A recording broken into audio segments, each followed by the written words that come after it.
अस्सलाम वालेकुम व्यूअर्स, आज मैं आपको वेब्रामाइसिन कैप्सूल के बारे में बताऊंगी। वेब्रामाइसिन कैप्सूल बहुत ही ज़्यादा मुफीद होता है। ये एक एंटीबायोटिक है और बैक्टीरियल इन्फेक्शंस के लिए ये बहुत ही ज़्यादा मुफीद है। बहुत सारे इन्फेक्शंस के लिए वेब्रामाइसिन कैप्सूल इस्तेमाल किए जाते हैं। पहले इसकी पैकेजिंग की बात करते हैं तो वेब्रामाइसिन जो है वो एक पैक में 20 स्ट्रिप्स आती हैं। हर स्ट्रिप में 6 कैप्सूल होते हैं ग्रीन कलर के, और इसकी जो कीमत होती है वो 948 रुपये होती है। इस तरह से हर कैप्सूल की कीमत 7 रुपये बनती है। और इसकी जो कंपोजिशन है, इसमें डॉक्सीसाइक्लिन 100 मिलीग्राम पाया जाता है, और इसकी जो डोजेज है वो दिन में 1 टैबलेट, दिन में रोज़ाना 1 मरतबा खानी है, यानी कि दिन में 1 टैबलेट खानी है। अब मैं आपको इसके यूजेस के बारे में बताती हूँ। तो वेब्रामाइसिन जो है वो दानों के लिए बहुत ज़्यादा मुफीद होती है। जिन लोगों को दाने निकलते हैं उनके लिए वेब्रामाइसिन कैप्सूल का इस्तेमाल करना बहुत ही ज़्यादा मुफीद होता है। इसी तरह ये एंथ्रेक्स के लिए बहुत ज़्यादा मुफीद है। एंथ्रेक्स जो है ये एक ग्राम पॉजिटिव बैक्टीरिया होता है जो मिट्टी में अक्सर पाया जाता है, और जब यही ग्राम पॉजिटिव बैक्टीरिया जब हमारी सांस की नाली तक पहुंच जाता है तो इसकी वजह से डेथ भी कॉज हो सकती है। तो एंथ्रेक्स की डिजीज़ के लिए भी वेब्रामाइसिन कैप्सूल बहुत ही ज़्यादा मुफीद है। इसी तरह ब्रेस्ट कैंसर के लिए भी वेब्रामाइसिन कैप्सूल बहुत ज़्यादा मुफीद है।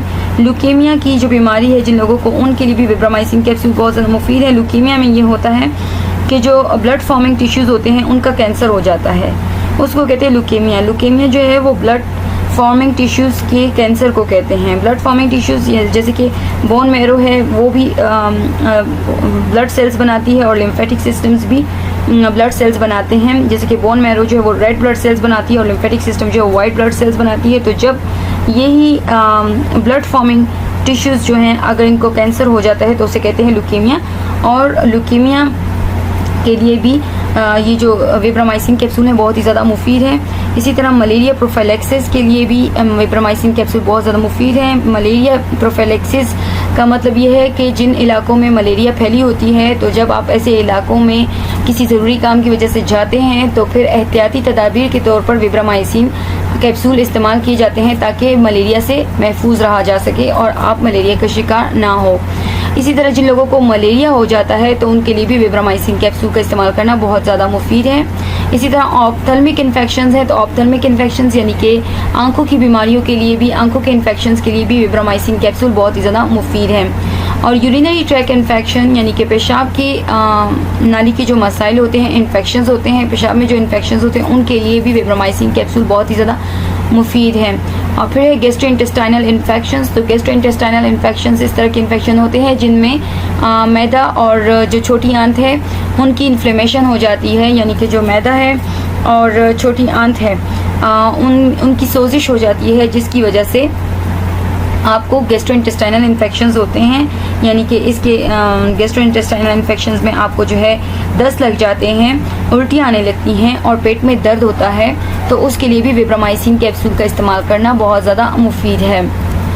फिर है नमूनिया। तो वेब्रामाइसिन जो है वो नमूनिया के लिए भी बहुत ज़्यादा मुफीद कैप्सूल्स है। साइनसाइटिस के लिए भी वेब्रामाइसिन कैप्सूल का इस्तेमाल करना बहुत ज़्यादा मुफीद है। रोसेशिया इस तरह की बीमारी होती है कि ये जो है एजड ख़वातीन में होती है कि जो औरतें मीनोपॉज से गुजर रही होती हैं, तो उस दौरान उनके चेहरे के ऊपर सुर्ख रंग के दाने या छाले से आ जाते हैं, तो उसको कहते हैं रोसेशिया।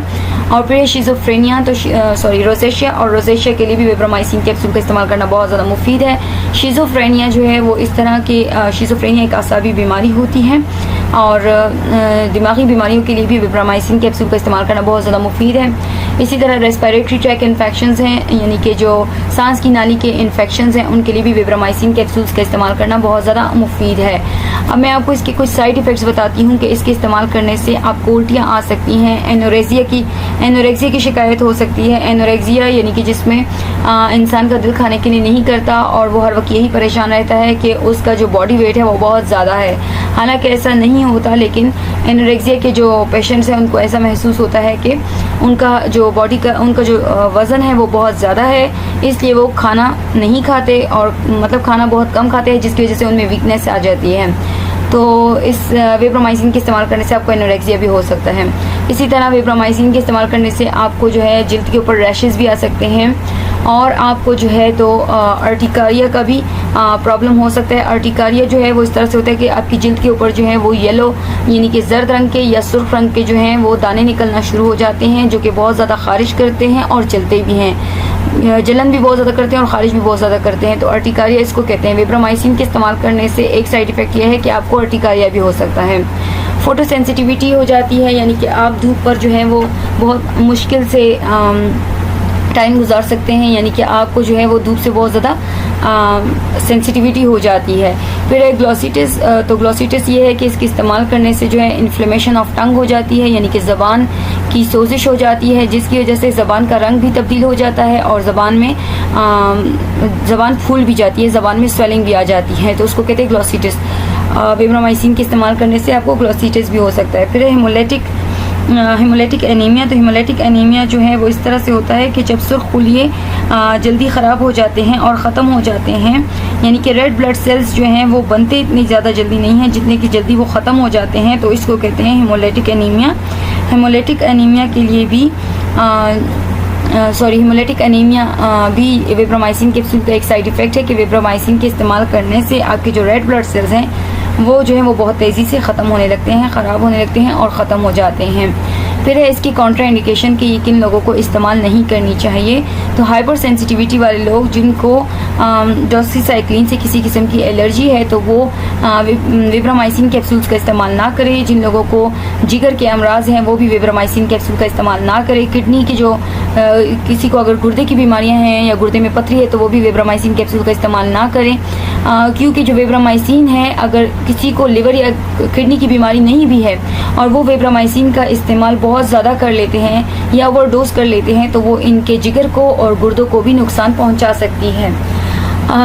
ये इसके साइड इफ़ेक्ट्स में भी ये दोनों चीज़ें पाई जाती हैं कि अगर आप इसकी ओवरडोज करेंगे या बहुत ज़्यादा इस्तेमाल करते हैं विब्रामाइसिन का तो उससे आपका जो अगर ठीक जिगर भी है तो वो भी डैमेज हो सकता है और किडनी भी आपकी जो है उसमें भी बीमारियां पैदा हो सकती हैं।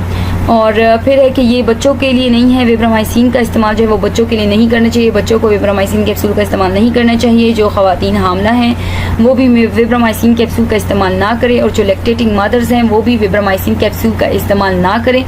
वैसे ये इतनी डेंजरस नहीं है प्रेगनेंसी और लैक्टेशन में, लेकिन इसके फिर भी नुकसानात हैं, तो इसलिए अगर इसका इस्तेमाल भी करें तो अपनी गायनेकोलॉजिस्ट से पूछ कर ही इसका इस्तेमाल करें और अपनी प्रॉपर चेकअप के बाद देखें कि आप इसका इस्तेमाल कर सकते हैं या नहीं। लेकिन अगर ज़रूरत नहीं है तो हामला ख़वातीन इसका इस्तेमाल ना करें और जो दूध पिलाने वाली माएँ हैं वो भी विब्रामाइसिन कैप्सूल्स का इस्तेमाल ना करें। उम्मीद करती हूँ आपको हमारी ये वीडियो पसंद आई होगी। अगर आपको हमारी ये वीडियो पसंद आई हो तो इसको लाइक, शेयर और सब्सक्राइब करना ना भूलें। अपना बहुत बहुत ख्याल रखें। अल्लाह हाफिज़।